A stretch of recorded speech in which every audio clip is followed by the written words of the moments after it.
恭喜你们怀孕了！真的，她怀孕了。这是个男孩吗？别想了，我是不会把这个孩子生下来的。你又发什么癫？我还有事儿，明天再说吧。柠檬，你说清楚，下午在医院的话，你什么意思啊？字面意思，不是。不是，为什么呀？而且你最近天天对我冷暴力，跟你聊什么事也是不管，等等明天。我警告你啊，这是家，不是旅馆。你要是更年期提前了，就赶紧去治，我不爱看你倒霉脸色。这就算完了。那我生桃子时候受你的罪，就一笔勾销了。孕产期马上就要到了，老公，月嫂你约好了吗？没呢，明天再说。现在提前接触，我们还能挑一挑，等出生了再找，我们很被动的。不说了明天吗？你急什么呀？哎，待产包里的东西你都买齐了吗？我感觉这两天就要去医院了。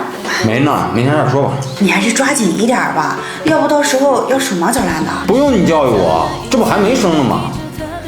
哎，桃子的疫苗你预约了吗？还没，明天再说吧。你现在赶紧弄一下呗，明天又该忘了。你眼瞎呀？看不见我正在看球吗？我说了明天，你听不懂吗？徐楠，你给桃子买的奶粉是4段的。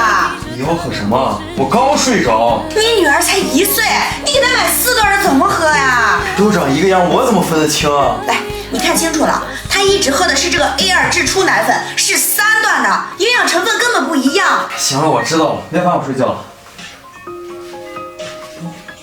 老公，我找了个视频，一起看一下吧。什么视频？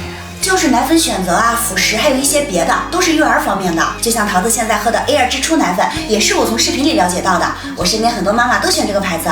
你自己看吧，我没空。哎呀，咱们都是新手爸妈，多学点总没错吧？少来这套，我可没说帮你看孩子。老婆，肚子还是疼得厉害，刚才查了一下，可能跟剖腹产的刀口有关系。你陪我去医院看一下吧。我没空，改天吧。可今天是周末呀。那你知道周末还不让我休息一下？肚子疼有多大事儿？喝点热水。我上班就够忙的了，偶尔忽略家里的事儿，情有可原吧？偶尔忽略。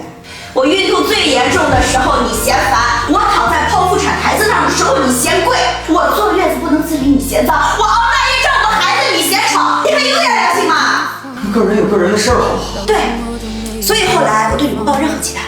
事事靠自己反而更轻松，医院可以自己去，东西可以自己买，社交可以自己挣，孩子我也可以自己养。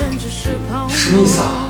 都说月子时候不后太甜，徐楠，你对我的伤害让我根本不敢再有儿。我一想到你那些冷冰冰的敷衍还要再来，就我生咳嗽。都说女人如果嫁对了人，轻轻咳嗽一声，对方会觉得她感冒。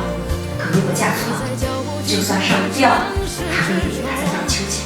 既然你从来没有把我放在心上，那我还有认真对待你